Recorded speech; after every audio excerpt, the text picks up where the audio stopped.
risque behavior. And we are live. What's up? What's up? What's up? What's up? What's up? What's up? Um, Welcome to Risky Behavior. I am your host, Mr. Diabolical himself. As you come into the room, make sure that you smash that like button. Now, here at Risky Behavior, we have a focus on human behavior, the things that people say, the things that people do.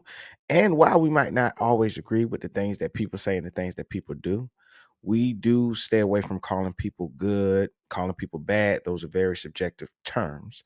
The world actually operates off of order and chaos. And the things you say, the things you do, the way you behave, the decisions you make in your life can either create order or chaos in your life. With that being said, today's show is titled Vicki Dillard, Beware the Messenger. And this is not an attack on Vicki Dillard in any type of way. I talk on many different apps, right? And I remember having a conversation with friends and people, the phrase "don't shoot the messenger" kept coming up. And people was like, "Oh, it's not about the messenger, it's about the message." So you talk about the messenger, but did you get the message? And I said, well, I understand what people say when it says that because what they say, don't throw the baby out with the bathwater. You chew the meat, you spit out the bone. You take the good and you throw out the bad. And I understand completely when people say that.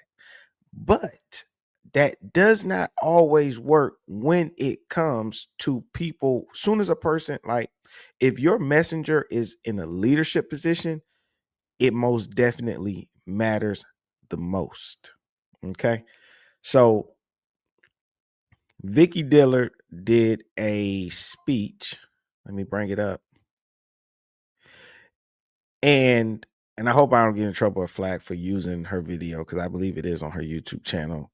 But whatever, we take risks, we take chances. So she did a speech in Washington about reparations. Cool. Great I mean, my bad.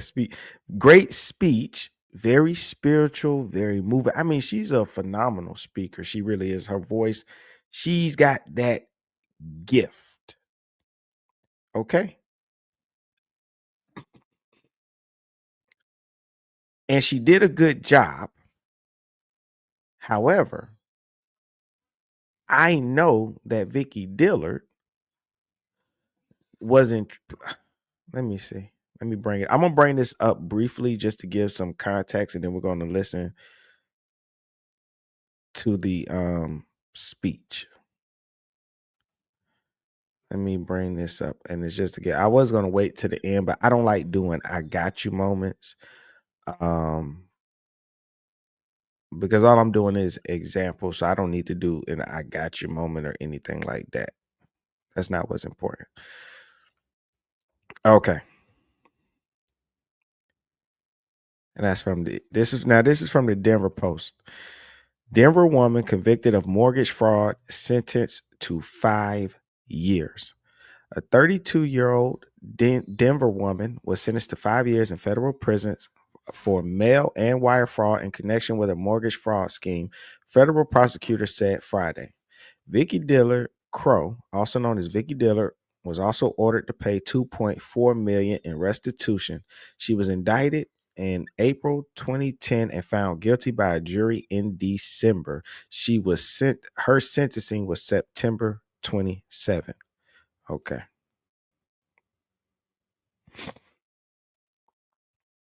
And back to the YouTube. So let me see. Oh, I got my guy Marcus Bates. Shout out to Marcus Bates, man. Miss Diabolical, my brother from another mother. Shout out to you, brother. Thank you for coming through. I was hoping that I'd be able to catch you. Because I couldn't do it this early. I couldn't do it early morning today like I thought I would be. Okay, so all right. So you got here just in time, Mr. Marcus Bates. I'm about to play the video, the speech from Vicki Dillard, and she's talking about reparations, and she's here. She's in Washington with what's his name? Tariq Nasheed? Yeah, Tariq Nasheed.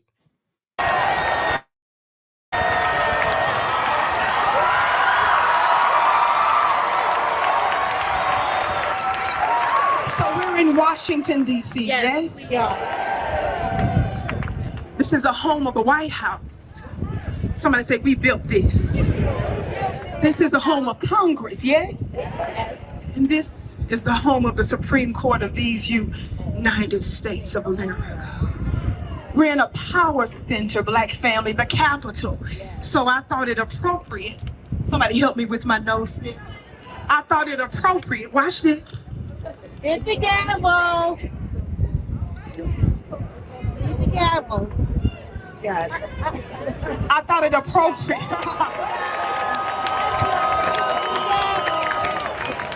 That we hold Congress and court all at the same time. All rise. I said all rise. Now it's kind of funny that she's talking about holding Congress, the government, in court, but these were the same people that held her in court.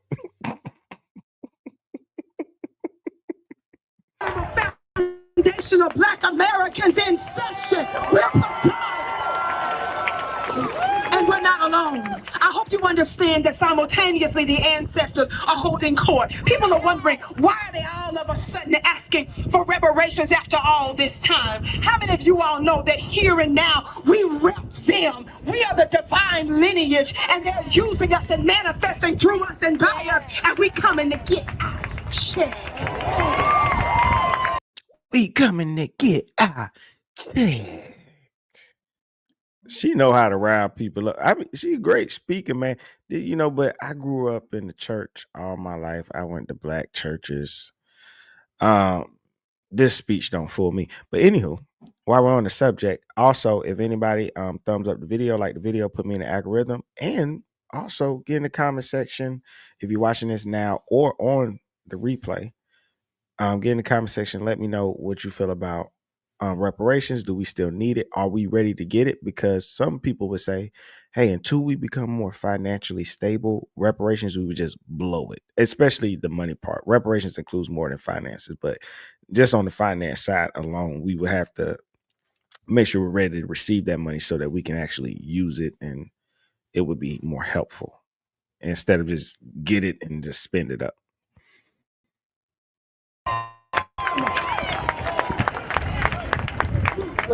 For the record, I love to talk from this book called How White Folks Got So Rich. Somebody say, it's no wonder. It wasn't because they worked hard. It was because they was hardly working. Talk black to me, somebody. I want to remind you and just tell you just a few things in terms of laws and legislations that were directly or indirectly having to do with the codification of our oppression after they claimed they freed us from chattel slavery. Yes? Just a few of those things is what they call this Indian land grab that directly and indirectly affects us. In fact, the great Dr. Claude Anderson reminded us what? He said that those Indian, the Indian laws and treaties, actually they're provisions for Black folks too. He told us there was a such things as $5 Indians, right? Where white folks was paying $5 so that they could get the benefits that was actually meant for some of us. Some of the original the original Indians are what? Black folks, and there was a provision for us. He told us in his powerful books that not only that it was the Indians themselves, the $5 ones and the otherwise that were actually enslavers. They were the ones that was catching us. We were told that the U.S. government gave them money and resources to pay us and to free us, and even they refused, so they owe us too. And then I had a meeting just a couple of months ago with presidential candidate Robert F. Kennedy. We had a conversation. Somebody said I ate him up. Watch this. I reminded him that he was there representing his bloodline. But I was there representing ours. Watch this. He was showing deference for the German Holocaust. And none of us disrespect the oppression of any people, do we, family? But how dare you sit here and talk to me about a German Holocaust when we've been experiencing a 500-year Black Holocaust? Watch this, watch this, watch this. And every religious group, including them folks, had everything to do with our enslavement. They all owe us, sir. But not only that, I'm bringing that up for a reason. Not only that, I told him, I said, watch this, watch this, watch this. I said, theirs lasted approximately 5 years. Ours lasted about what? 500 years. And we have not gotten one red cent for reparations. Watch this, watch this. He wanted to tell me about somebody that marched with Dr. Martin Luther King. Baby, no disrespect, but we're not talking about no photo op. We're talking about somebody that has to help substantively assist those of us who created these United States of America. And after you said you freed us, guess what black folks did while we were still in under Jim Crow, just up from chattel slavery? Didn't we don the uniform, go over to Germany, and free them from Hitler, only for you to turn around and come here and call us anti-Semitic? You got us messed up. Somebody say overruled. Objection. Talk back to me, somebody. Y'all sound mighty good. So she's done all that, riled up the crowd. Really, she hasn't said too much of anything. Also, you have to be aware of people that take meetings with people. She painted a picture that when she met with Kennedy, that he spoke about his people and the Holocaust but she came out on stage and presented a picture where I guess she's saying he didn't care about black people and their oppression.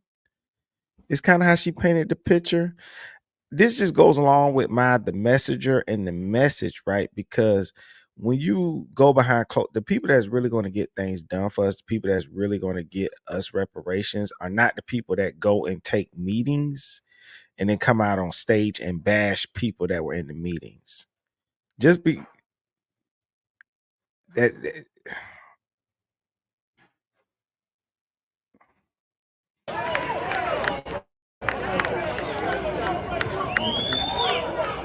I want to be a little technical because we're in DC. I only got a few minutes. But since we're here, it's real easy for them to make us think that we've overcome something. Now, you giving all this money to the white Ukrainians, yes? God, today, hundreds of billions of dollars. That's a hell of a down payment for our reparations.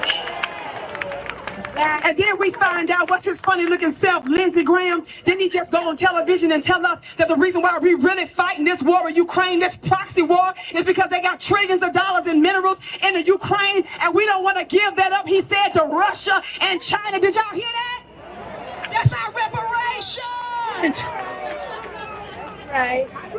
That's why I keep up with geopolitics. And that's why I'm waiting to hear the solution. What is the plan? Just because I did something for someone else doesn't mean I have to do it for you. And that sounds messed up to say, but that's just the truth. We don't need to hear that I should give you money because I gave somebody else money. We need to buckle down and really get to I should give you money because of this and list it out. Don't play the bash game saying what I did for other people and how they don't deserve it and you should have gave it to me. That's not any way. And that's what a lot of them do. And that's why we're not getting anywhere. Watch this. Legislation, the Indian land grab, yes? Y'all, we're in Washington, D.C., yes? So we're going to get real technical with this. Watch this. It says what? Jefferson's curse. We're talking about slavery, the most profitable business of all time. Somebody say all time. Watch this, watch this. As sugar to cotton to oil, it says Jim Crow laws, right? New slavery, sharecropping, predatory lending, debt slavery, yes? The curse of Ham notion, labor unions, white domestic terrorism, compromise of 1877, Asian Exclusion Act, citizenship and immigration, Plessy versus Ferguson, the president of white supremacy, Woodrow Wilson, public education, student debt, slavery for black people, wealth for Wall Street and the government, the stock market, subprime mortgages, sundown towns, homestead, the land is ours, farmers administration, public housing, federal housing administration, the black tax, social security, pensions, unemployment insurance, national recovery act, minimum wage laws, homeowners law, loan corporation. Give me just a minute. We got to be technical in DC. Veterans Veterans Administration, and y'all, this DC humidity is not playing with the sister with the curly braids. This ass bigger than normal, about 3-4 times in size. Watch this, watch this. Veterans Administration, mortgages and racially restrictive covenants, U.S. Housing Act, Black consumers, slaves, forced consumerism and economic dependency, aid to families with dependency children, which is AFDC, the GI Bill, yes? The GI Bill, yes. Building of American cities, affirmative action, corporate welfare, police power, prison industrial complex, war on black drug users, white liberals, race manufacturing, Hollywood and racial propaganda, black talent snatching, healthcare, inheritance, a good old boy network, grandfather clause, bribery, politicians, lobbyists, ain't we in DC? Lobbyists, lecture circuits, revolving doors, government sabotage, somebody say FBI COINTELPRO. Warmonger welfare, foreign policy and wars of aggression, false flag operations, white collar crime, organized crime, illegal drugs. And currently right now, all she's doing is just throwing out a bunch of buzzwords that Black people, minorities, people, they hear it and it lifts their spirits up and they just, yeah, right. And that's all she's doing. She's really not saying anything at all. Just a bunch of buzzwords all in the list. Patents. Somebody say patents. We in DC, we got to be technical with this mob. University patents and business. And what? The Federal Reserve crookery. That's just a few legislative things that you got to understand how they intentionally and technically codify our oppression in law, and it still exists today. You owe a debt to us, America.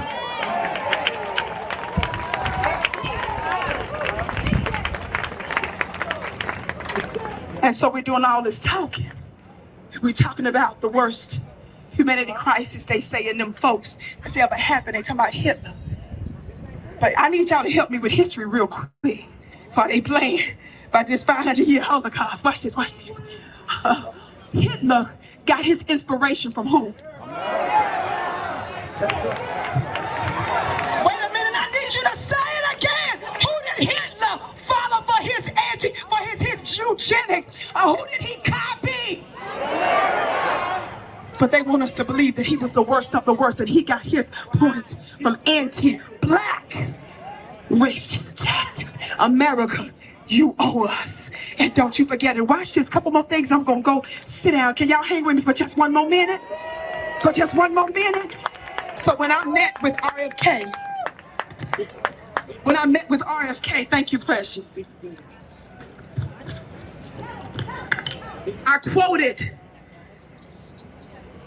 something from Thomas Jefferson. How many of y'all know anything about Thomas Jefferson? What y'all know about Thomas Jefferson? Y'all know I'm a spiritual, right?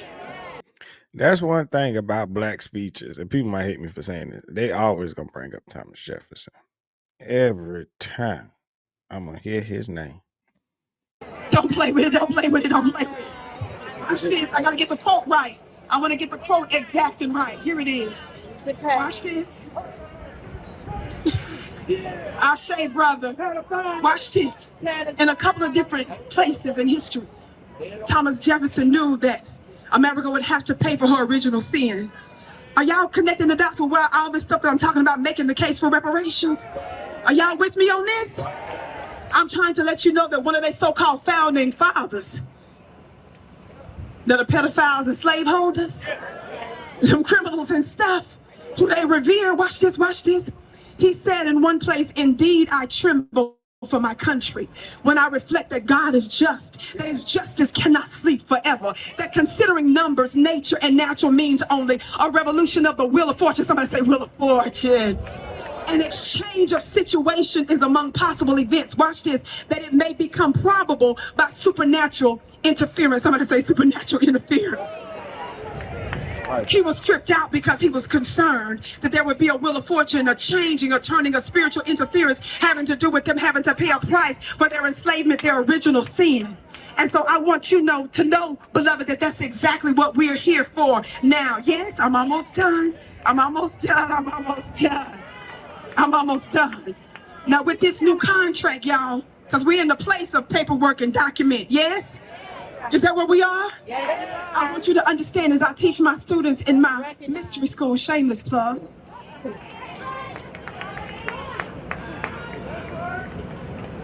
that we've come to this realm under contract. And proof of a contract is when your mama went into her contractions. Y'all just missed that. You just missed it. Somebody said, what's the root word of contraction? And doesn't she shed blood? And so it's sealed in blood. I want you to see your lines, your bloodlines that you rep here, baby. America owes us a different kind of contract. The royal bloodline that's here, that's represented.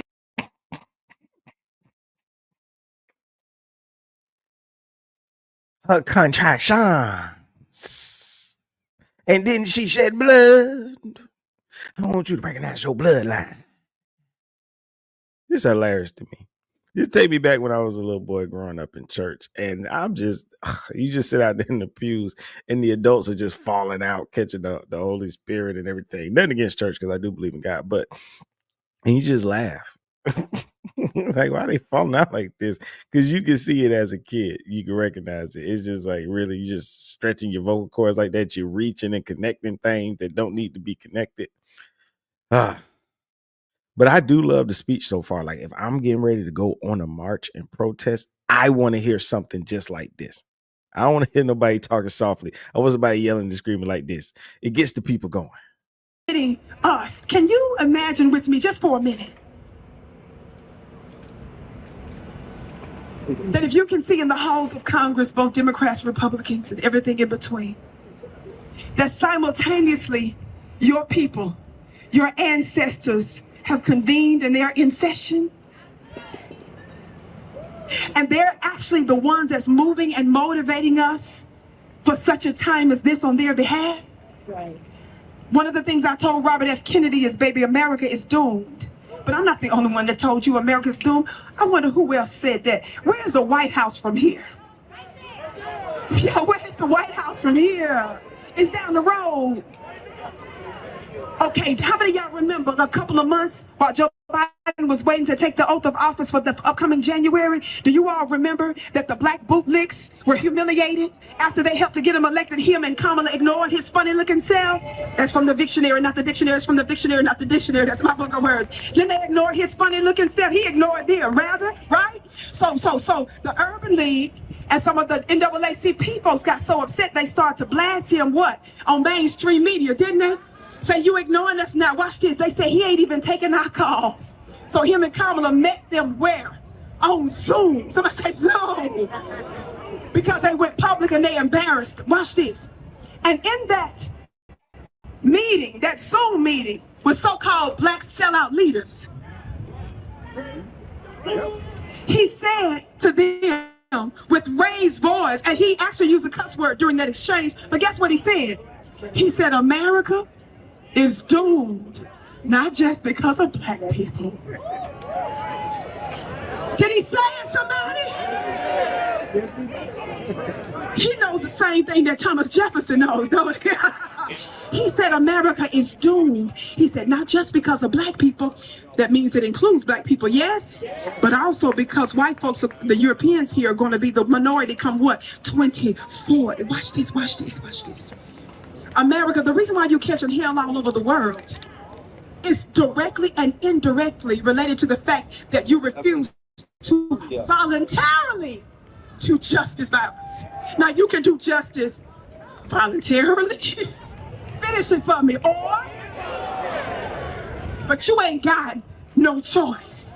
So one of the things I wanted to remind him that America is doomed and the die is cast. And who are we to be patient? Who are we to keep waiting? Who else rolls around in the presence of their tormentors for 500 years and don't become Al-Qaeda on these mugs? Now, y'all know, I'm not sitting here talking about being reckless and crazy. Y'all know I'm talking about following all the rules and regulations and the laws and stuff, right? Well, some people would argue that black people have been patient, and that's where the whole argument comes from. Just black people waiting around on the Democratic plantation, just giving away their vote without requiring anything for it, which is why Joe Biden was on the Breakfast Club and felt like he could say, hey, if you don't vote for me, then you ain't black, right? So people would argue that we have been patient, very, very, very, very, very, very, very patient. But we some patient people. What manner of people are we? Yes? That we would be amongst our oppressors and tormented for this long and still have patience with them. Now I say about them, what manner of man and woman are they? To think with a straight face, you're going to play in our face. Thank you, precious. And say, why should you pay reparations? After 500 years, the Lord wants you to turn the other cheek. That's what they want us to say. The Lord wants you to turn the other cheek, yes? Well, I'm going to take you back to Sunday school with your Lord and Savior, Jesus Christ. Talk back to me, somebody. First of all, you want us to revere this man that none of us has ever seen from over 2,000 years ago and revere this Messiah on Calvary. Watch this, watch this. But J. Edgar Hoover was concerned about another type of Messiah. I said J. Edgar Hoover, the former director of what? The FBI. And by the way, them folks want us to all of a sudden care because white folks getting caught up in the FBI. They talking about how they're weaponizing the courts now and the courts ruling against us and the FBI. We ain't got time for none of that. You gotta get behind us. Where y'all been this whole time when we were screaming about how they were weaponizing these government agencies and the courts against us, and now you want to cry a river? Well, let me tell you, it's prophetic. Their system is turning on them until they do right by us. I gotta go. J. Edgar Hoover was concerned about another Messiah, yes? What did J. Edgar Hoover say? What did the government documents show? The government documents show that was classified for a time said that he was concerned about what? A black Messiah. And so they put us under surveillance and they started to speculate about who it could be. One that could do what? Unify and what? Electrify the people. Well, let me say something to you, and I don't want to offend you.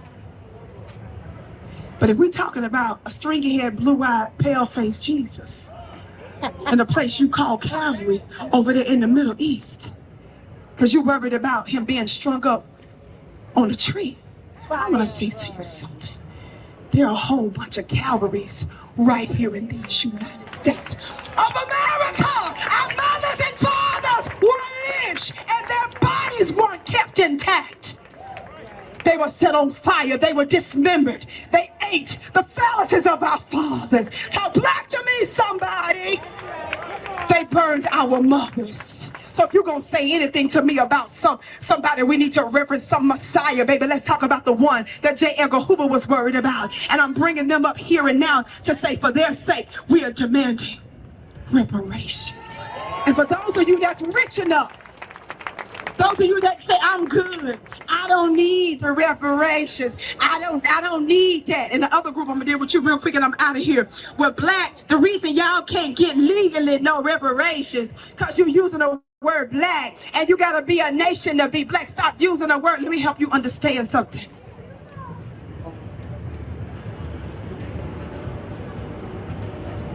Imagine your mother screaming after having been raped and your father sodomized by that man. Now you see what she just did, right? She broke down several different arguments that are said amongst people with concerns. Now you do have a group of people that are, I think people like to demonize people that say, well, I don't need any reparations. I don't think those, I think I have talking to those people. And a lot of time that comes from a sense of pride of saying, you know what, it's been so long and I'm going to do what I have to do for me and my family, my community, for us to be successful. And I'm no longer like what Vicki Dillard is doing in this video. I'm not begging them no more. I'm not. They ain't going to do it. And the time that I would waste begging and pleading, crying on my knees, I can be helping my community to move forward. I can be investing in myself and in my family. I'm concentrating on building generational wealth because if people ain't gonna do something for you, they're just not gonna do it for you. And you'll waste more time begging and pleading than just, hey, you know what? Let me go ahead and get this on my own.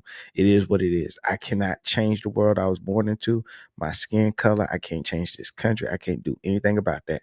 I know that currently in the year which I think this was done in 2024, 8 months ago, in the year 2024, I am currently not under any oppression that is similar to my grandparents, my great-grandparents, my great-great-grandparents. I got a fighting chance because of the sacrifices that they made for me, and that's what I'm going to concentrate on. And so we can't demonize those people that feel that way and say, hey, look, I don't need no reparations. Because those people, they're tired of it. And most of them, when you talk to them, they'll tell you at one point they did want it. And, just kind of, I don't want it no more. And then when she goes to the next argument, which is some people say, well, you're not getting reparations because of following the bloodline, or how would you know you're not using the correct name, which is a legitimate argument, is because we're so mixed up currently, and we've intermingled with other people. We're kind of who would you know to give it to? That is a legitimate argument. And instead of explaining that, she goes into a triggering story. Imagine your mother being, and that's not getting everybody on the same page. You're just telling a sad story. It's kind of like watching 12 Years a Slave, which is basically what her speech is. You could have just played the movie 12 Years a Slave and got people to feel the same type of way. And now you're moving people not off of information, but you're moving them off, not off logic or legality or any of that. You're moving them based off emotion and hatred is what you're moving them off of, instead of being able to answer those questions and educate the people of, hey, this is how we're going to do, this is how we're going to need you to move in the community, and this is what separates us, and this is who gets it. They don't really have an argument. I've listened to 1,000 people talk, and they have no clear way of breaking it down of who would reparations go to, who's all included. How do you know? Imagine them running with terror. Imagine them seeing one of their other families and loved ones stuffed into a barrel with spikes inside and rolled down a hill. Imagine the terror of that. Our demand for reparations is not about what economic situation you find yourself in now, fool. It's about the blood of your mothers and fathers that demand it.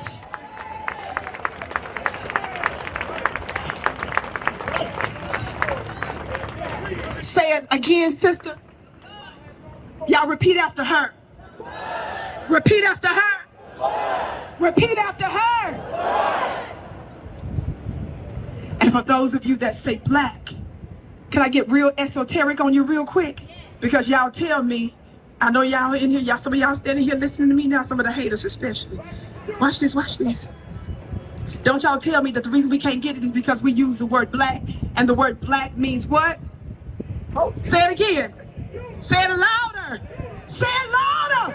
Well, what you don't understand about that word black and dead, that some of the sacred ancients, including the Egyptians, understood the realm of the dead, which has to do esoterically with your ancestors, which is the high court. Do you understand me?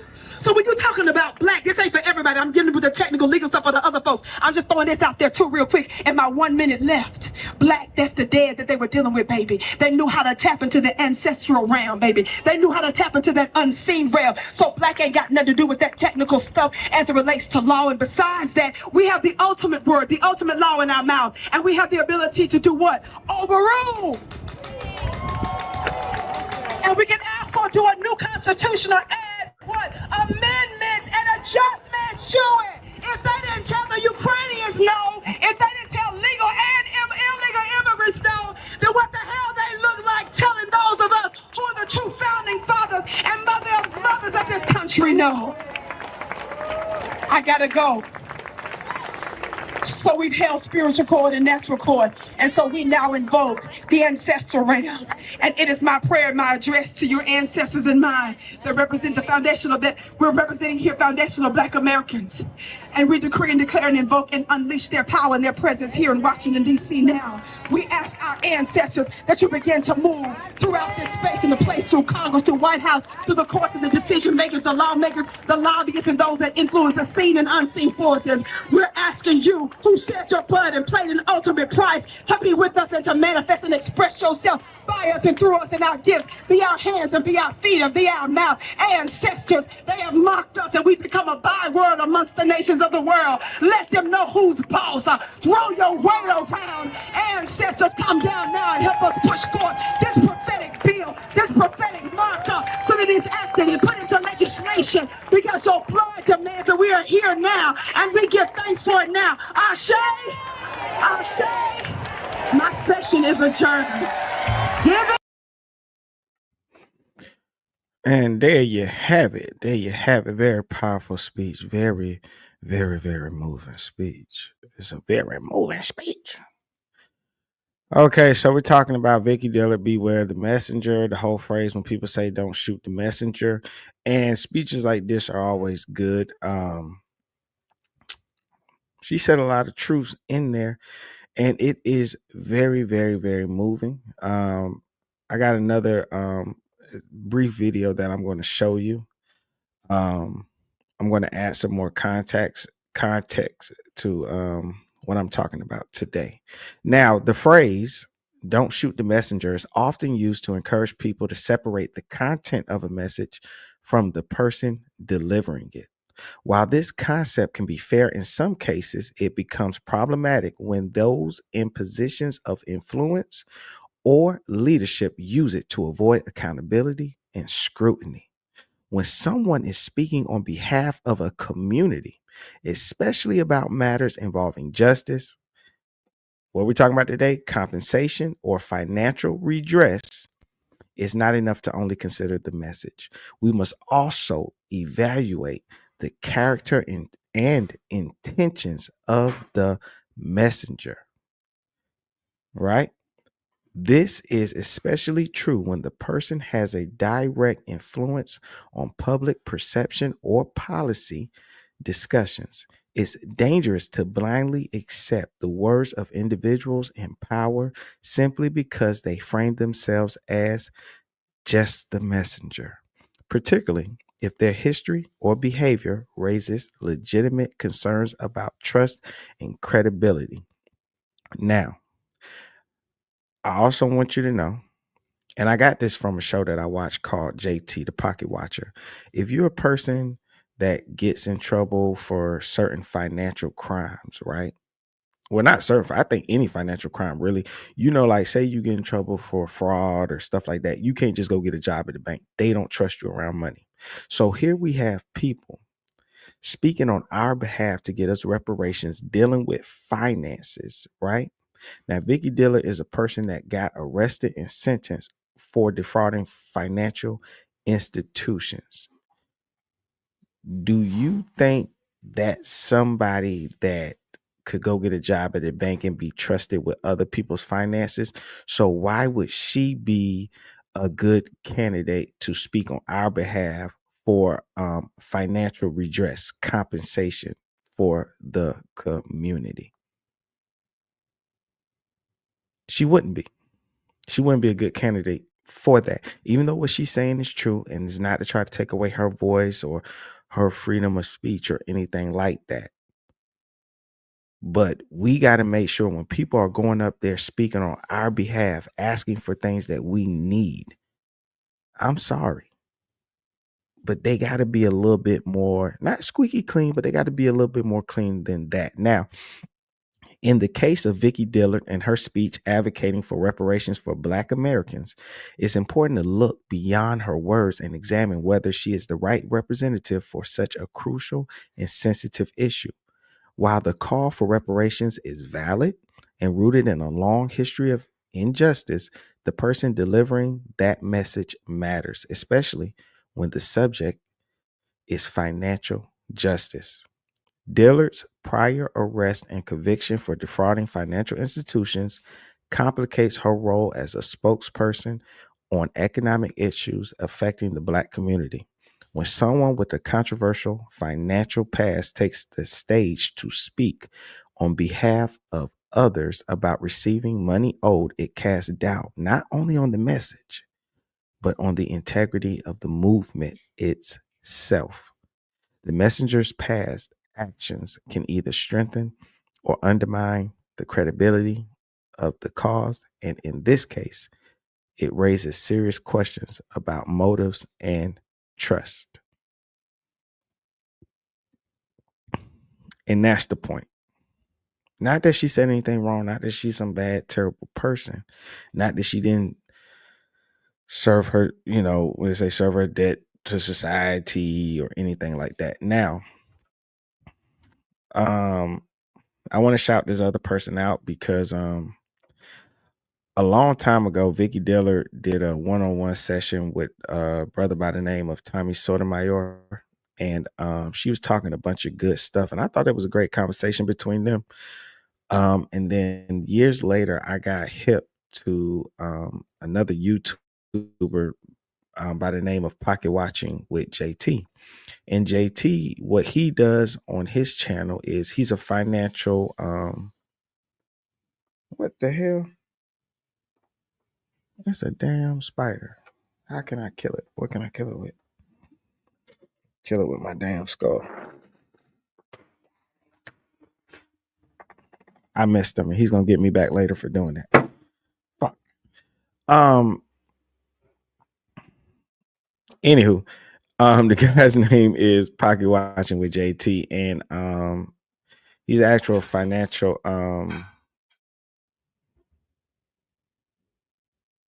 why is it slipping my mind? I'm trying to bring the video up. Like, he helps people get their finances together. He's got a business and everything. You can look him up. But he does a YouTube channel where he kind of exposes people for like scamming, fraud, and things like that. Mainly like leaders in the community, other popular podcasts, and things of that nature. And he actually did a video on Vicki Dillard. And when he did the video, I was like, oh my God. I was like, I know that lady. I know her, and I remember her debating with Tommy Sotomayor, and I just couldn't help but thinking to myself, if Tommy had that information when he was interviewing her, that interview, that debate, that conversation would have went totally different. It would have went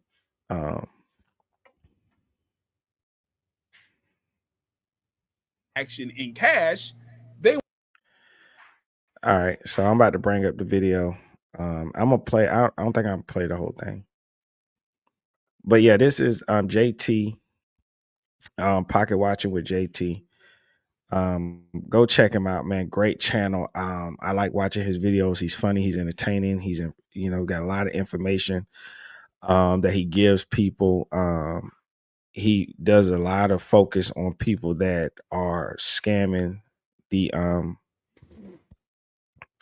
the community. Let's see where he starts at. I think he should be around the 6-minute mark. used to be, apparently, maybe someone in the chat can help me out here, but Vicki used to be associated with Dr. Boyce Watkins and his whole network. But somewhat recently, it seems as if she broke away from Boyce's network. Whatever's going on with that, the Pocket Watcher doesn't really care. I don't really care. But what I do care about is what you're going to hear tonight is a cautionary tale. First and foremost, is this a new scam that she's running right now? Not that I'm aware of. When I look through the story, yeah, this story originated back in 2004. She ended up, I believe, getting indicted around 2010 for this fraud. And then I don't think she even started serving her sentence. And I believe it was a 5-year sentence. She wasn't even serving her sentence until around 2012, 11-ish. So yeah, this isn't new. But what I want you to understand is, how did she end up in jail? What did she do, according to the FBI, according to the court documents? How did she end up there? Because after me and Orlando start to read how she ended up there, you will realize she was doing things that me and Orlando have been warning you guys not to do for months now, really for over a year now. I've been warning you to not use documents and fudge the numbers. You know what your online gurus tell you to do? Just put down random stuff on a bank application, whatever, so that you can obtain, receive things that you would normally not get because you are committing fraud, right? And that's why the messenger matters also. If you could not be trusted to just handle your own financial documents, how now are you able to handle the community's financial documents, financial situations? You could not handle your own. Listen, the Pocket Watcher, I will repeat myself a million times. I never get tired of repeating myself if the message doesn't come over. So I'm going to say it again. Whenever you use a document and put false information on that document in order to receive things that you know you could not receive unless you lie on the document, that's a crime. That's fraud. Even though you're not using a gun, even though you're not using some kind of weapon, the instrument of the document, this paperwork, is now the weapon of choice for you to commit a crime. Okay? That's how it works. So we're going to go through the document, of course, and the phone lines will be open. I mean, the phone lines are open right now, but I'm not going to take on any calls until me and Orlando get done reading this indictment and stuff like that. But the phone lines are open. And of course, if you have a question about your personal financial situation, business situation, and you want my... Okay, that's what it's called. See how it says Jason Thornton, CFP, Certified Financial Planner. Okay, that's what it's called. Tips on how to get through whatever mess you think you're in, you're still welcome to give us a call. 515-602-9778. That's 515-602-9778. All right, Orlando, I'm about to put up on the screen here.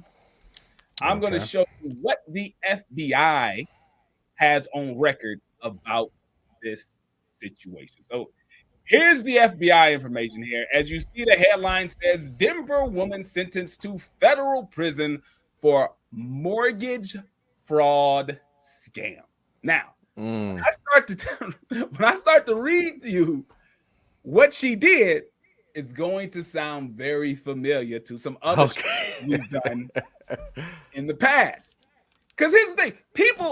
People honestly think that we're like overreacting when we talk about, hey, don't put false stuff on paperwork. Putting false stuff on paperwork can you'll end up in jail. You're committing a crime. They're like, oh, whatever. That's y'all lame. Y'all don't know how to get over, the U.S. economy and the whole way that the banks are set up. They're the real criminals. I get this, Orlando. Why don't you pocket watch the government? Why don't you pocket watch these banks? They're the real criminals. So if they're criminals and they're lying, we should be able to lie on documents too. Well, this is where you end up. We're about to show you where that type of thinking, where you end up with that. So let me give when you end up in jail, I will go ahead and argue with the government while you're in jail and see how far they get you. See how far they get you. Shouts out to Backpack Val. Backpack Val, thank you so much. Somebody talk black to JT. Listen, I've done enough research on Vicki in the 30 minutes before the show started that I know that is a very overused term that she says in her in her little speeches that she gives. Talk black to me. Talk black to me. Well, we're about to talk black and blue to you. And we just witnessed that when we was watching her speech in Washington about black people getting reparations. She definitely overuses that "talk black to me" all the time and stuff. It's very, very, very hilarious. But she's a very moving speaker, so I get why they bring her down there. Today on Pocket Watching with JT. Somebody should have talked orange. Right. Talk orange to me. All right. So here's what the FBI has to say. Now it says here that Vicki Dillard, Crow, I believe is her name, aka Vicki R. Dillard, age 32. So she was 32 back when this happened, and this report was back in 2012. So age 32 of Denver was sentenced last week to serve 60 months in federal prison. For those of you who are not as quick when it comes to dividing by 12, I believe that is 5 years. All right. So we got 5 years in federal prison. Says here that even after she serves those 5 years, she is also going to spend 3 years on supervised release.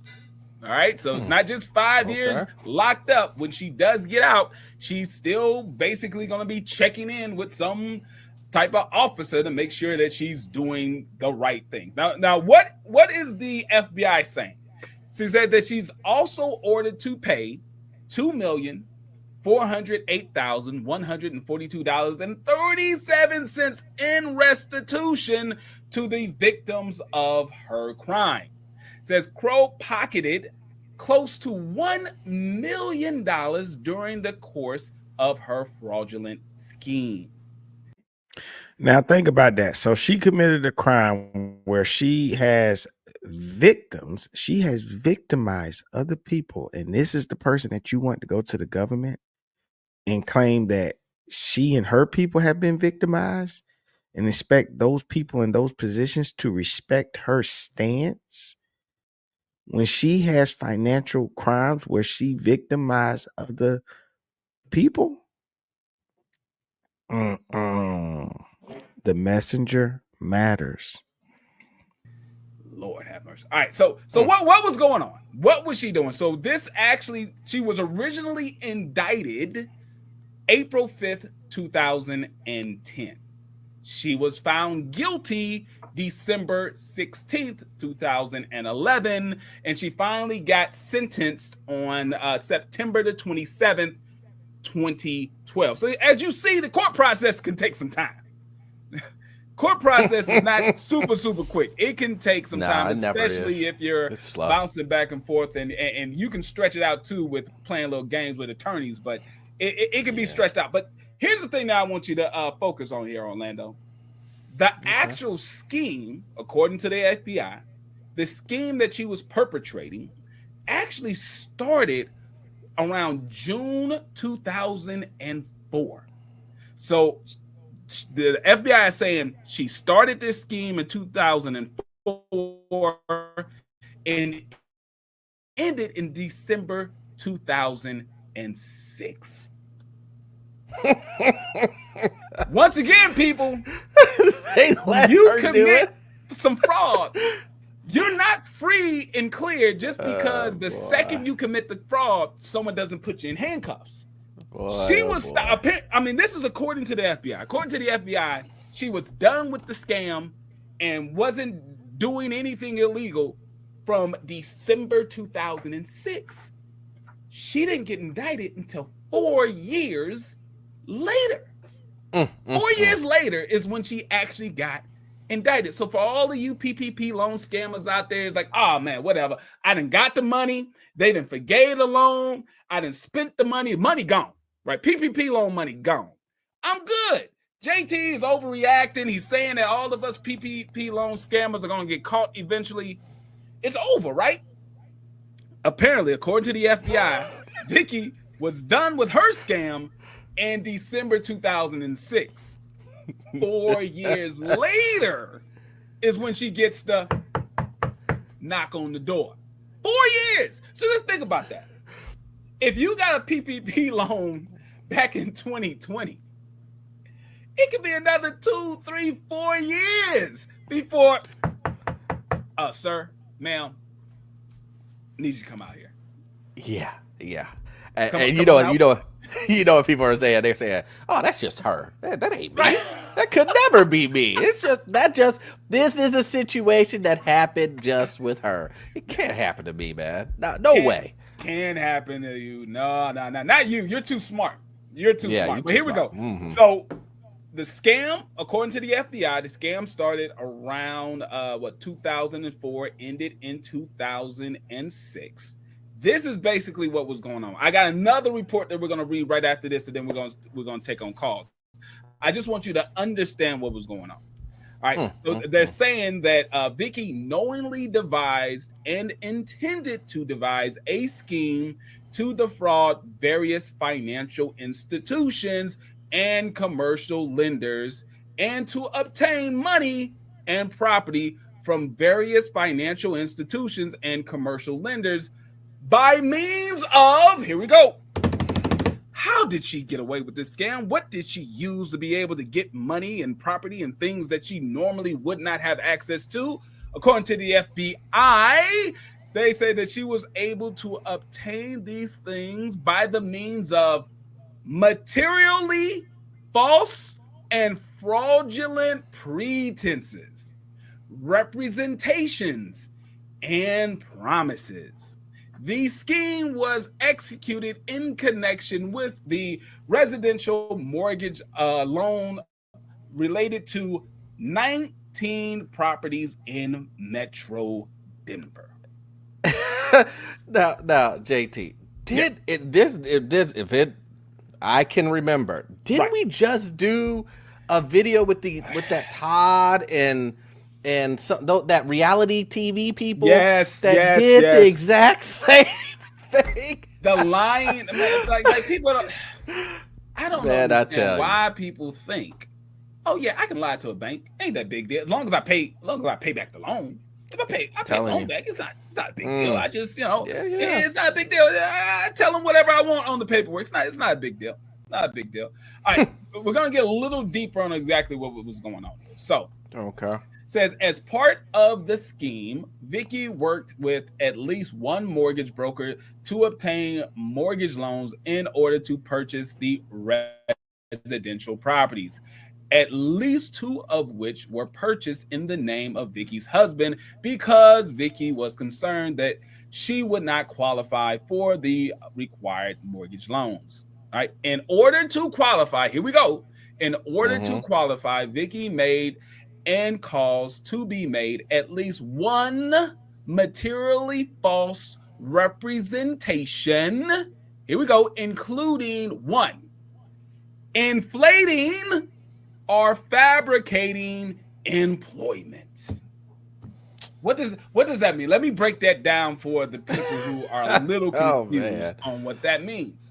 Inflating your employment. What could that mean? Exaggerating about how much money you make. That's what it basically is. You claim that you make more money than what you actually do. That is the number one thing that they have. Like on a credit card application?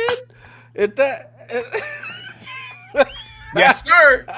Exactly like on a credit card application. Say that you make $250,000 a year.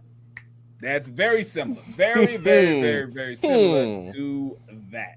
All right, we're gonna go through here. What's number 2? Number 2 says falsely representing defendant Crow's job title.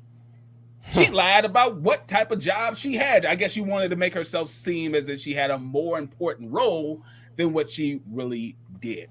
Number 3 is failing to. And in that speech that we played earlier from her with Tariq Nasheed and them giving the speech about reparations in Washington, you can see that she's still kind of doing that, still walking around, exaggerating herself and the role she plays, her position, the money and everything. She's still carrying on with that persona to this day, So how could you ever trust this person if they're showing a record of doing this? disclose all the properties she had recently purchased, like trying to get a bunch of credit cards at the same time so that no one knows that you're getting all these credit cards at the same time, or trying to hide the fact that you have all this credit card debt by shifting all of the balances from one to another to make it appear as if you don't owe anything on your credit cards, but in reality, you are deep in debt. That's the funny thing. Her line about the title she's lying for no reason. Like there's that one's silly. That's silly because as a mortgage lender myself, all I care about is the numbers. I just want to make sure you can pay back that. I have never seen someone's credit or their job title and said, "Oh man, this guy's a janitor. I'm not gonna," or "He's a gym teacher. You know what? I can't give him no money." You can't, matter of fact, you can't even do that. Now I've read on the other report that we're gonna read. It's gonna give you more information as to why she lied about her job title. We're gonna get to that point, but yeah, when I first read that, I was like, "What does it matter what your job title is? Like, what does that matter? If you're already lying about how much money that you're making, why would you lie about the job? That makes no sense." But the other one, the next thing that we're gonna read, will shed a little light as to why, according to the FBI, she was lying about her job title. Quick shout out to the super chat. Thank you to the GA text man in the building. Says, Orlando, has anyone fraudulently borrowed money from you in regards to rental property?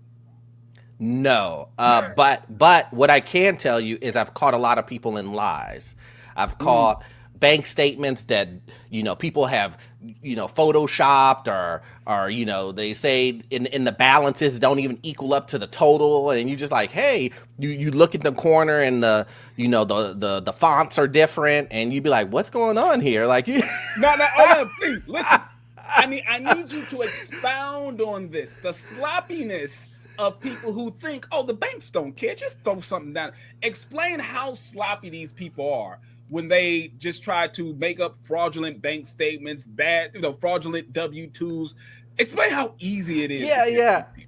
Yeah, it's so easy because you're looking at it just in plain sight, and you're like, why does the font, this number 4, look different than the rest of the whole document? I mean, it's just an easy look.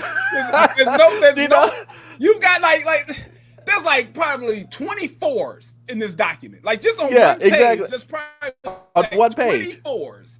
Why is this 1 4, the most important 4, the 4 that talks about probably how much money you make? Why are these numbers in a different font than all the other numbers and letters in this?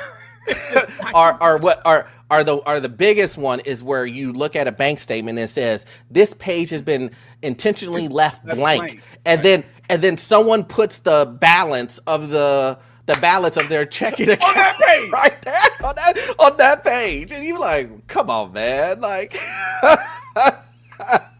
this page was intentionally left blank. They're like, whatever, man. This is an easy spot. Let me just put how much money do I have in this account? I have $30,000. Like, come on. I'm telling you, it's so easy to catch, man. It's so easy.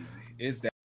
But I do want to say, with him pointing out that she has a history of lying about her positions that she holds, lying about her job titles, going back to the speech that she gave about reparations in Washington, and she's saying, oh, I met with Kennedy, the presidential candidate.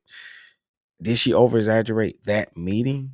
Was she actually meeting with him, or did she go with a group of people? Because she made it seem as if she didn't say it directly, but she kind of implied that she was having a personal meeting with him, is how she said it in her speech. And so it's like, I don't know if I can trust her account of that interaction anymore. That easy. All right, we're gonna get through this, people. Start calling, because we're gonna take calls here in a minute. 515-602-9778. That's 515-602-9778. All right, let me see. Here's one of the last ones. It says falsely stating. Here's one that you're gonna like, Orlando. Okay. Falsely stating that the property would be a primary residence for the borrower. Okay, Orlando, what does that mean? Explain it to the people. What happened? She said it says she'll be the primary residence for the bar. So now this is a big thing. So when it comes to primary residence versus investment, you can lend a lot more on a residence that a person is living in, because just in general, most people will fight to stay in their home versus an investment. So with an investment, it's more of a risky deal when you're lending money on it. So the LTV is going to be less, meaning that they have to put more money down. So people lie because they only want to bring in at 3%, but they want to make the money off of the investment. They want the cash and they want to bring less money down. And that is a no-no when it comes to the mortgage industry, especially when it comes to rental properties. It's just a no. So like I say all the time, I tell people, I say, listen, are you going to be living there? You're going to sign so many documentations that say, are you going to live there? No. You're not going to live there, right? No. You're not going to live there again, right? No. Right? And then I tell people, just so you know, the bank is going to send people to drive by randomly to your house. They will do that. And if they see you coming out, it's a wrap. It's a wrap. They call on the loan and they're suing you. All right, here we go. I want to read this from Phil Old Girl. Phil Zero Girl says, what happens? This is a good question. What happens if you're self-employed or in sales and your income comes in at less than you thought when filling out the application? Now, before I let Orlando tackle this, let's be clear here. We're not talking about someone who's like, yeah, I'm self-employed and, I'm going to put down and I make $250,000. And, we're talking about someone who's really, really self-employed. And obviously your income's going to fluctuate. But the part that I'm going to hit first before I pass it over to Orlando is that, hey, listen, people, let's call a spade a spade. Let's not stop acting like children. All right, let's like, you're talking to your brother, JT. You're not locked up yet. It's not the detective. It's just brother to brother, or brother to sister here. Listen, when you're self-employed, yes, obviously your income's going to fluctuate some, and that's understandable. But the projected income or the income that you think you're going to make has to have some sort of grounds in reality, right? Take a person who's self-employed, a barber. This barber consistently makes in the range between $38,000 and $45,000 for the past 5 years. Then on a credit card application or a mortgage application or whatever, they say, hey, you know what? I think this year I'm going to make $210,000. Then at the end of the year, when they end up making the 45, or hell, they had a really good year. This year, they actually made $50,000. They just shrug their shoulders and say, hey, I made a little less. No, listen. What in any type of history of this barber, this fictitious barber that I just made up, what would lead him to write down the number 210,000? He consistently makes between 38 and 45. Even in the example that I gave, he made an amazing $50,000, which is better than any other year that he did.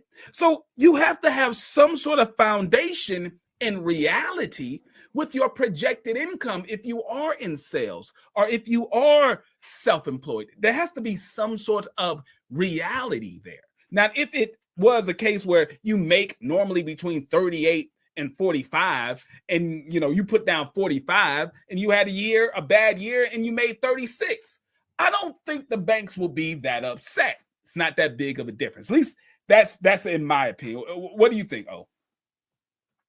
I think you muted.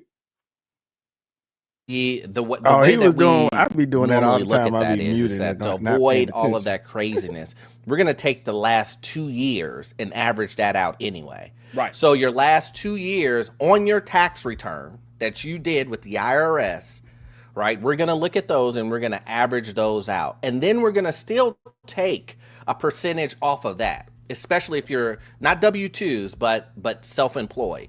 Now, if you still argue that you're going to make more than that, then I'm going to need to see, you're going to need to at least be in the first quarter, and then I'm going to project out to see if that even equals out to what you're talking about. And then at that point, if it still doesn't equal out, I'm going to tell you, well, then give us a business plan of why you think you're going to get there. Normally, before you get to that point, people just fall off. But but if you still want to push that envelope, at the end of it, you're probably going to just going to be no, period. We're going to just take the 2 years and run with that, and that's it. Right, and did we talk about this, because I know some people get a little confused. And shout out to Jacob, a member of the YouTube channel. He says, "Was this the female version of Batman Cavill?" No, not. I won't even go that far, because she wasn't giving advice for other people to do this silliness. Not that I've read in this indictment. She was doing it herself. So there's a difference between advocating for other people to do silliness and then you just do silliness on your own. So shouts out to Jacob. But remember about the averaging, because I want to make sure, because I wasn't sure if I heard you say it or not, but they like to see numbers go up or numbers flatline. They don't want to see numbers go down, right? So if you're doing an average, it's called year downtrending. Yeah. If you got year one where you make 100,000 and then year two you make 85, they're gonna be like, you make 85. They're not gonna take those two numbers and average it. Now, if you make 100 and 100, it's like, okay, you make 100, or you make 100 and 200, they're gonna be like, okay, you make around 150. That makes sense. 150, but when you right? Trend down. No, don't do that. So when you trend down, the next question I'm going to ask you is, why do you have a downtrend, and what happened for you to have that downtrend? Like, there was a lot of that during the pandemic, which is understandable because everyone was in that predicament, right? So a lot of people would say, oh man, my 2020 tax returns, it was the pandemic, and you would be like, okay, I get that, but it can't be so bad. You can't have made, I don't know, 250,000 and then 50,000 the next year just because of the pandemic and expect me to lend you 200,000 or 150,000. It's not going to happen. But people do expect that. People do expect that, and they expect that because they think, oh man, my credit is great, but it's more than just your credit. That's what I try to explain to people. It has to do with how much money, and there's a ceiling to that. Yeah, people get ridiculous. I'm gonna finish reading this, and then we're gonna go to the phone lines. Hey, y'all make sure y'all get these likes up. We got almost 800 people in here. Me and Orlando deserve at least 400 likes. There's Man, get those likes here, up. Right? 800 people in here. We deserve at least 400 likes up here. We got people in the back. I'm going to go to these phone calls, but y'all better get these likes up. So here, I'm gonna finish. I'm about to read to you, Orlando, why she lied about the job position.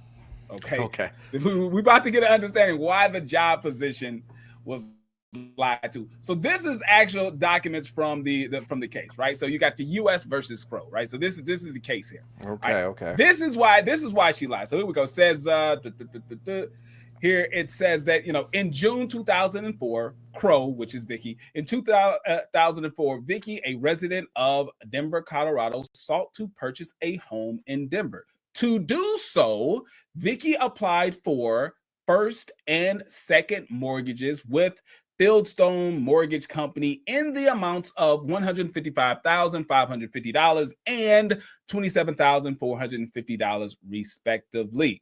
All right. Here's the thing. The applications for the mortgages, both of which were signed by Vicki, stated falsely. One more time. Stated falsely that Vicki was employed by King Soopers. I don't know what that is. King Soopers, Soopers. Am I pronouncing that right? King Soopers as a front-end manager, earning $4,166.66 per month. Okay, so she put that she was a front-end manager for King Soopers. Guess what really happened, Orlando? Any guess? Any idea of what really went on? She said that she was making about $4,200 a month as a front-end manager for whoever King Supers is. Do you have any? And going along with the title of this show, the messenger, beware the messenger. If she would lie to them, why wouldn't she lie to us?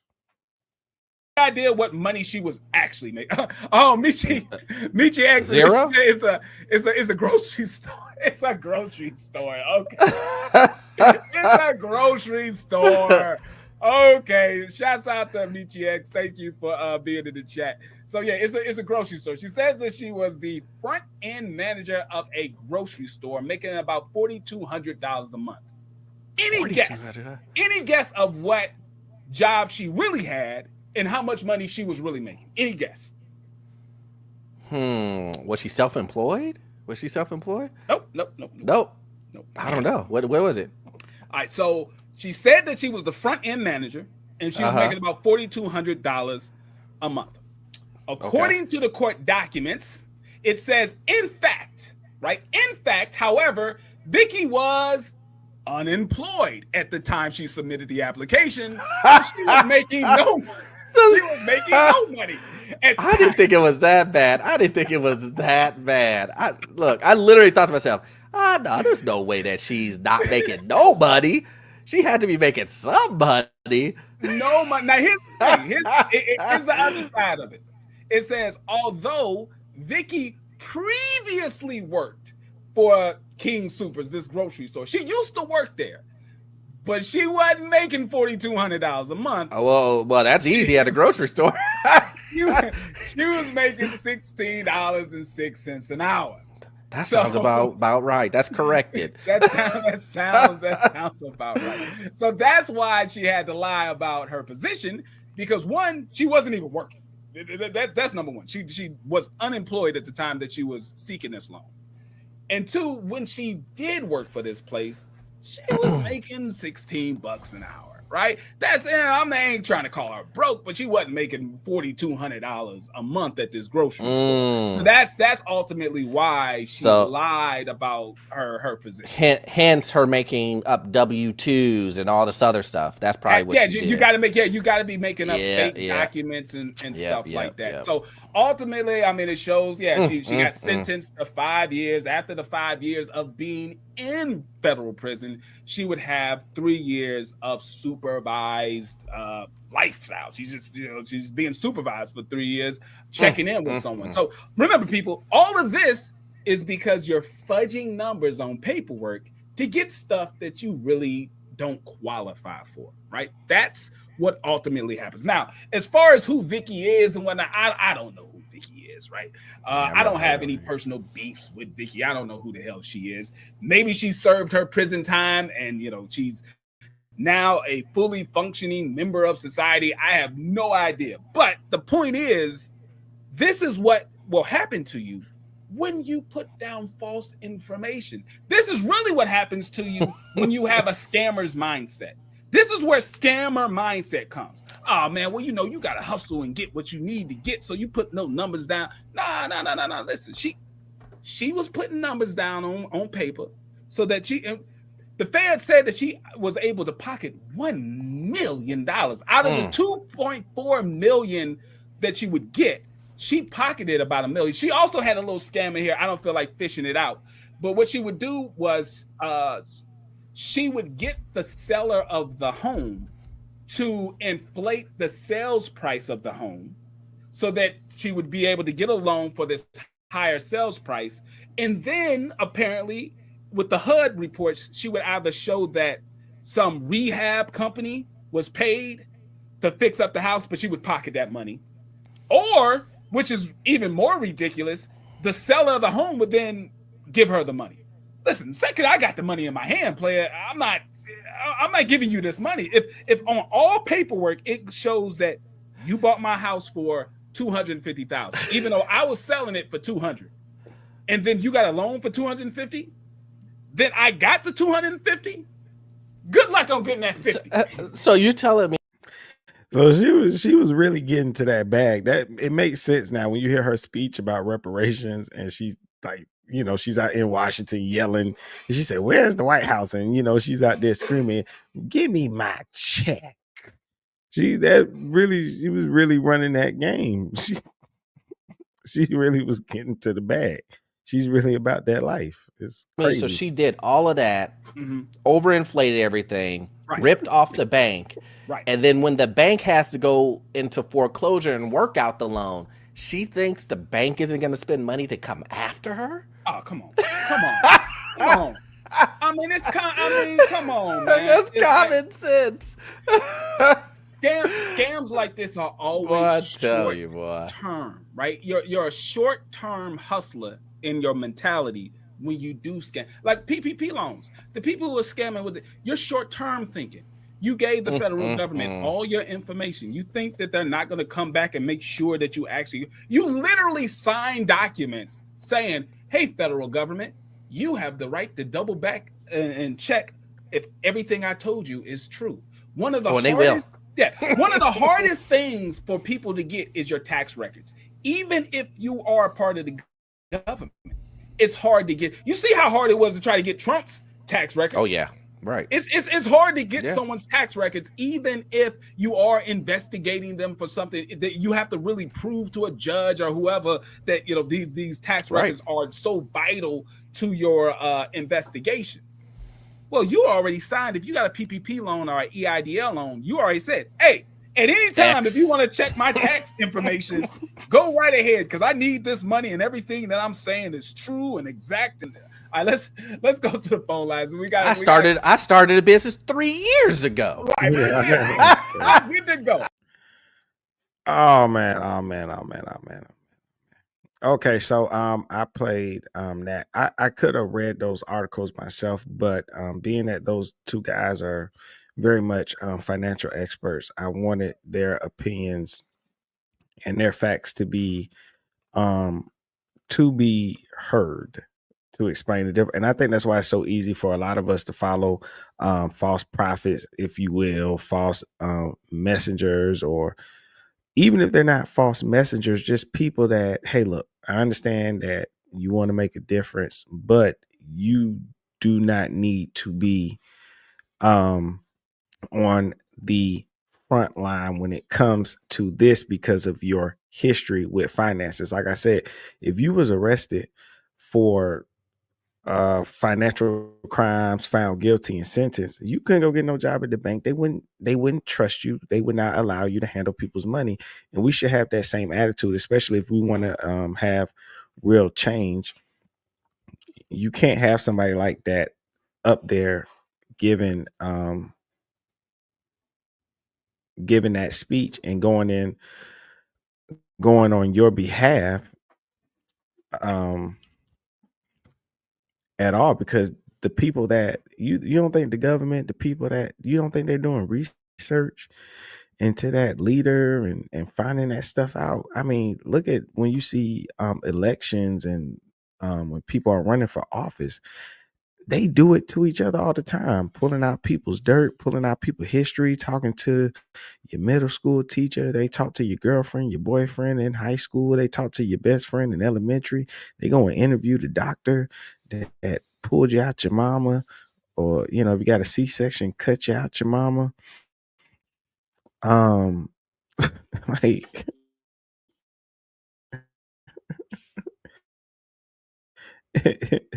it's ridiculous, man. So you have to be careful with those things. You can't just it was something else I was going to show. It's in the back of my mind. I'm trying to remember, and let's see. Trying to bring it up. Where is it at?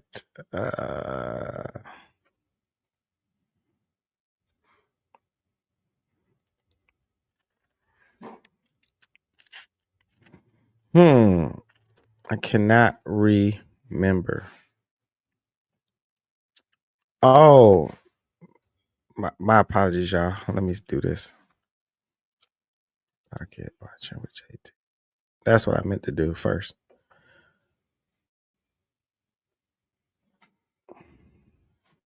For anybody that's into those type of like finance stuff and getting the information, This is his channel, Pocket Watching with JT. Go there and subscribe to his channel. You'll very much enjoy it. He reports so when I know, like, when you're on Instagram, YouTube now, and you see people advertising things like, oh, we're going to get rid of your credit. We're going to fix your credit. And hey, this is how you get to the bag and run the bag up. He reports on all those people, and he puts them on the channel. So it's just so you can stay up to date on what's going on out there and what to watch out for, man. Really, really good channel. So shouts out to Pocket Watching with JT. Definitely go check that out. Let's see. Boom. I'm trying to remember what else I was going to show. I can't think of it right now. And I hate that I can't think of it. Oh my God, this is irritating. I'm getting old. My brain's frozen. I don't know. I'm trying to think. It was somebody else I was thinking about that I was going to.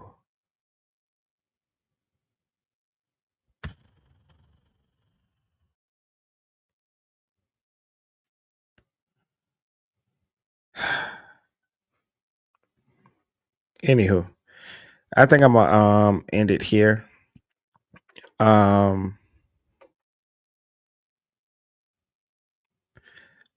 I'm going to read one more time basically what this show was about, which is the title, Vicki Dillard, Beware the Messenger, and why sometimes we can't always separate the message from.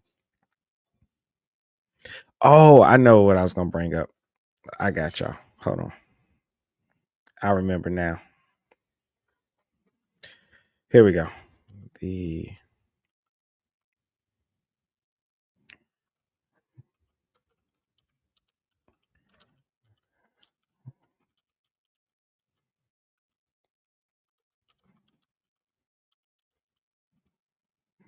deliver.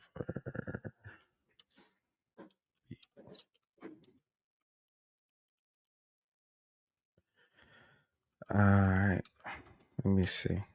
Because my whole message for today reminds me of this situation.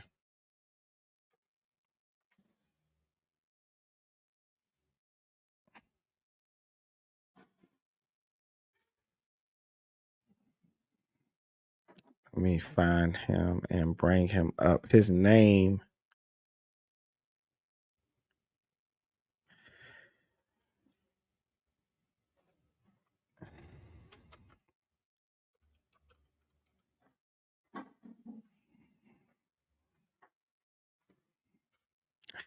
All right. Here we go. Okay. How do I? Okay, share this tab and do this. Okay. Now, what this reminds me of is how, like when I say, like when you have a messenger, you got to be careful. The people that you have on the front line. For anybody on Netflix, they actually have a documentary on him on Netflix, and his name is Bayard Rustin, openly gay leader in the civil rights movement. If you watch the Netflix documentary, and I'm gonna be ending this video, so I'm not gonna go too much into it, but just to let people know, he was supposed to have more of a leadership role when it came to the Million Man March on Washington. He was openly gay, right? And he kept getting in trouble because he would get caught in cars late at night with white men. Okay. He's the one that went to Martin Luther King and taught him the non-violent way. He's the one who taught him. Because of the trouble that he kept getting into, and because they did not want him to hinder or ruin what they were trying to accomplish in any type of way, because he kept getting in trouble. He was getting caught in the cars late night with these white boys. They said, look, you can't lead the Million Man March anymore. We have a young brother by the name of Martin Luther King.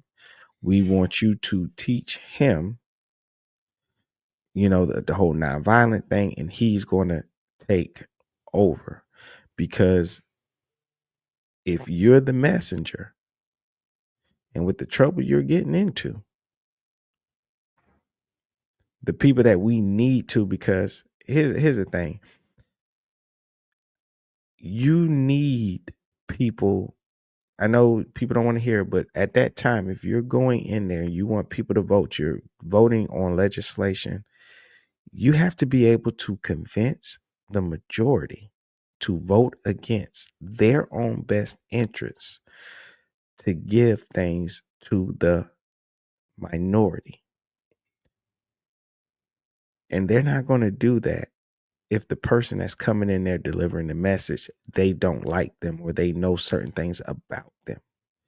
And so this whole, you know, when I made this video, towards the end of it, this guy, Bayard Rustin, popped into my head because I'm like, okay, this goes along with what I'm saying, where I know people want to separate the message from the messenger, but you can't always do that, especially when it comes in terms of leadership, movements, civil rights, human rights. You can't always do that. You need the people, when you walk into the room, to get these people to convince them to change their mind. You need them to respect the messenger when they walk into the room. And so the messenger does matter.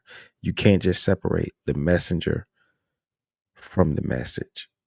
And Bayard Rustin could have walked in those rooms and said the complete truth. But none of that matters is if all they see when he walked into that room was not just that he's gay, right? But the fact that he was arrested and being caught in cars, sleeping with these white boys, and they're now to the point where they're so offended by him, they're going to shut down anything that he says when he walks into the room.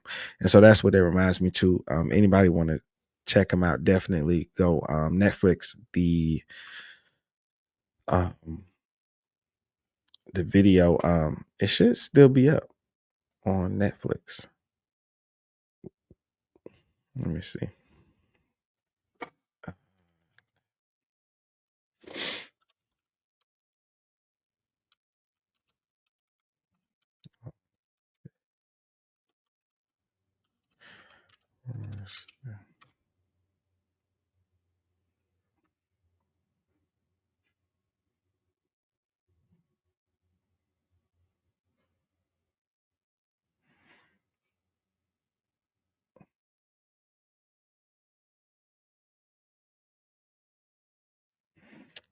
I think it's called Resting.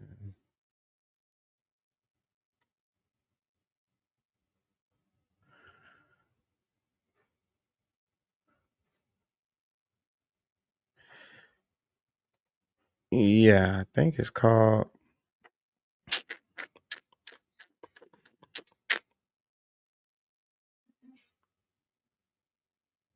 Yep.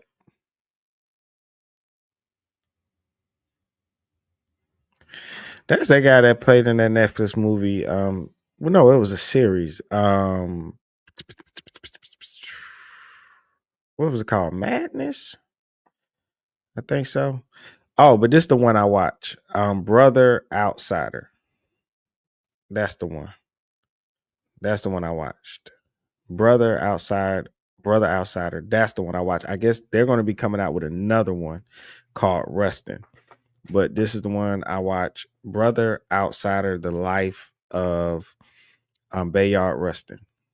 So definitely go check that out. And it really will go with what I'm saying today about the message versus the messenger. Okay.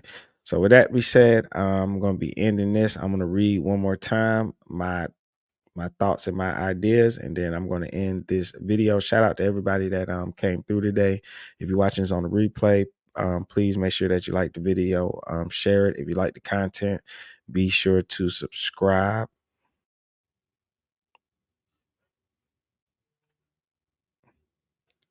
Let's see. Marcus Bay said, I'm still here. My apologies. I actually fell asleep on you. Hey, man, I appreciate you. That happens sometimes, brother. That do.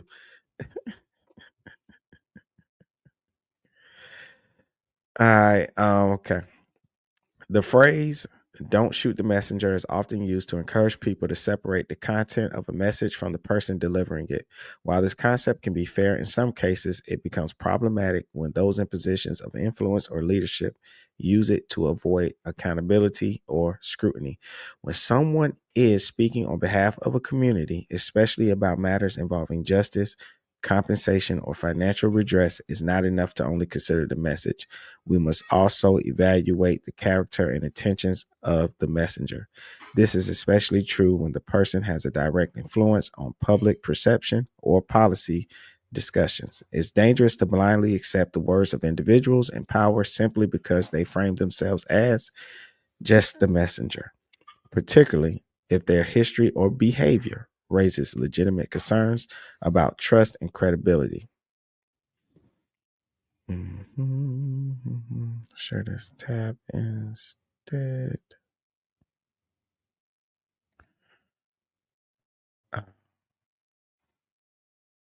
Where is it at? Okay.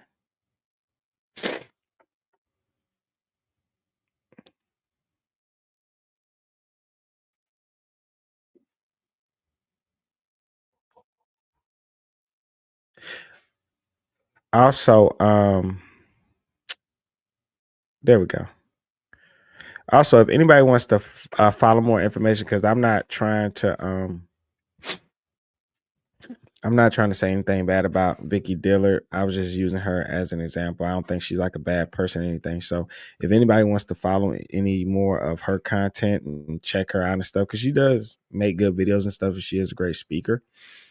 You can find her under African Diaspora News channel, and you can look her up, type in Vicki Dillard, and find and subscribe to this channel, and they touch on a lot of this information. If you want to if you want to learn more. I see they got the Phil Advice from the Phil and Advice show on here as well. So that's just a good channel, man. If you want to check it out, here goes Vicki Dillard playlist and stuff right here. So anywho, I'm up out of here. Appreciate you all. Marcus, man, I'm gonna check you later. I'm about to end. I might get back on, might not. It just depends. So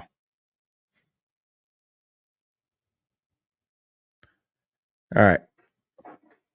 Anywho, I am Risky Behavior, also known as Diabolical. I will holla at you all later. Peace. Risky behavior.